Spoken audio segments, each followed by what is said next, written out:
This Use a Plate is brought to you by... Hi, I'm Red Plastic Bag.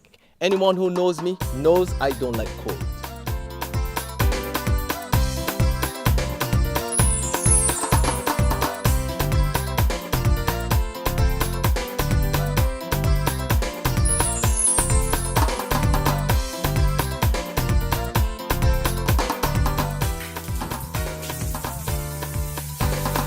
Sunshine reigns in my country. I love it. Get your sun power. This is the Noon Barbados Today update for Friday, April the 11th, 2014. I'm Emmanuel Joseph. Topping the news, the Barbados Workers Union signals it's ready to turn up the pressure as the crippling strike action at the Portville Sugar Factory moves into its second straight day. Union boss Sir Roy Trotman served notice that workers at the Water Authority and the Bridgetown Port are ready to walk off the job in support of their colleagues.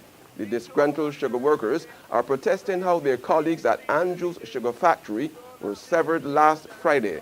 And as he spoke to workers this morning, Sir Roy made it clear the industrial action is a red flag for any employer not willing to stick to the correct bargaining procedures. We will rally our troops for support for this particular action, which is not going to be action only against layoffs here at this factory, but the whole representation of the demonstration that is necessary to make people understand that action against workers without consultation, action against workers without respecting their rights to be heard, that is a message that must be understood by the Royal Bank of Canada as well, young Emmanuel, and by anybody else, because they are the next moving into this position of wanting to disrespect people and deciding that when they choose people to send home, they can send home who they like, when they like, and the unions in Barbados can't do anything about it, and the unions in the rest of the Caribbean can't do anything about it. So this has to be a red flag for Royal Bank of Canada, and it has to be a red flag for Civil Air Services, and it has to be a red flag for all of those other employers who want to bypass the process and believe that because we had discussions with the government, that those discussions meant the whole of Barbados. This can't work. And I'm saying for you, and I'm saying to you, colleagues, that support is there. People only want us to stay away.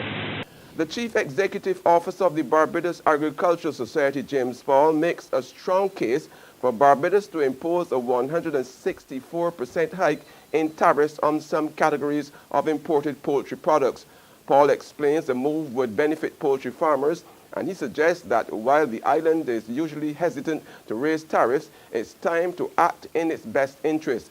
Paul made the call against the backdrop of a 70% hike in tariffs by St. Lucia on goods coming in from Barbados and other more developed CARICOM countries. I think that Barbados needs to recognize that it has to operate in its own interest in relation to certain points.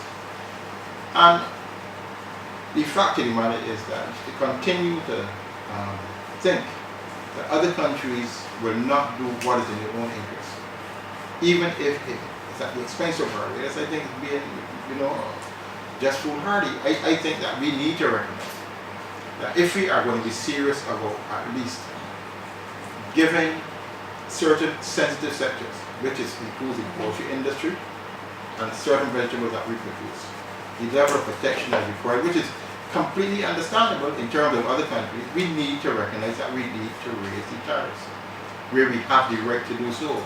Staff at the psychiatric hospital are now better able to move immobile patients around. The Lions Club of St. Michael has come to the aid of the facility, providing 2 hydraulic patient lifts. Dr. Ermin Bell, senior consultant psychiatrist at the hospital, says it's a big benefit to the institution, which is unable to afford such equipment due to a lack of financing. we not only have persons who are disabled from the point of view of their mental capacity, but we do have people who are physically disabled, and we do have many elderly folk in this institution. So I really am very heartened and very impressed by this donation that is about to take place, and hope that you'll partner with us in other areas in the future. There's regional and international news after this short break. Hi, I'm Red Plastic Bag. Anyone who knows me knows I don't like cold.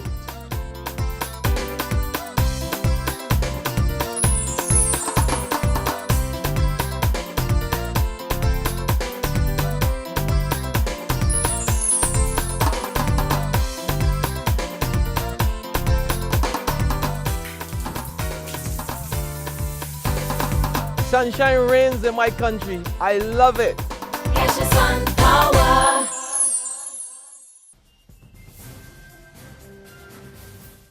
On the regional scene, Jamaica's Police High Command rejects charges leveled by lead attorney for Vibes Cartel, Tom Tavares Finson, that Police Commissioner Owen Ellington is seeking to prejudice the entertainer's appeal.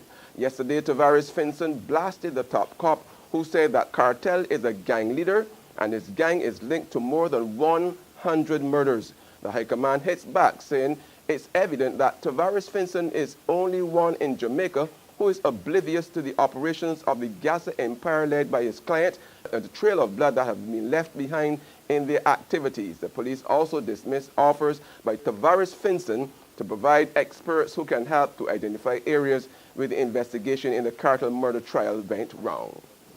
To the international scene, horror was averted this morning as the Iraqi Deputy Prime Minister Salih al-Mutlaq and another lawmaker survived an assassination attempt in Baghdad. Iraqi police report that the officials' convoy was ambushed by a group of gunmen with light weapons. One of al-Mutlaq's bodyguards died in the attack and 5 others were injured. Al-Mutlaq and the lawmaker are both Sunnis.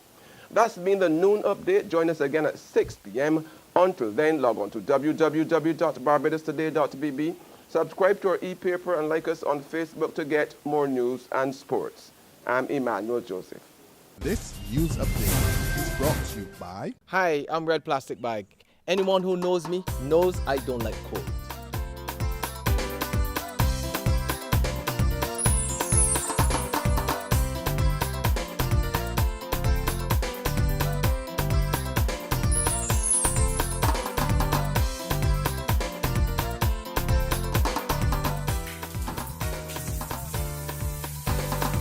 Sunshine reigns in my country. I love it. Get your sun